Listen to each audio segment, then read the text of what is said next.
Go. Huwag ka na magpaliwanag, talagang malaman ka, tapos pag uwi mo, kakain ka pa.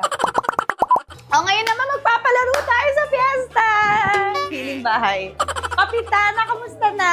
Halika na. Ayan, si Kapitana na busy si Kapitana. Huwag ka busy po. Ayan na. Oo, sige lang Kapitana. Gusto niya umakyat na ho kayo, ako na hubala dito. Akyat na kayo sa kwarto. Tapos ang kain, siyempre, konti-konti lang. Kasama mo na ako. Ang dami mo ako. Opo. 4 pa yung kakainan mo. Thank you. din po. At sa pag-welcome sa amin. Nagpakain kayo sa amin. Maraming salamat. Nakita niya aking ginagawa. Di, mamimiss pa. Ito pala. Minsan ho, daling araw na umuwi, pipiesta lang. Oo nga eh. Oo. So ngayon pupunta na kami sa pangalawang bahay, pero papowderan ko muna tong anak ko. Ang dami. Good.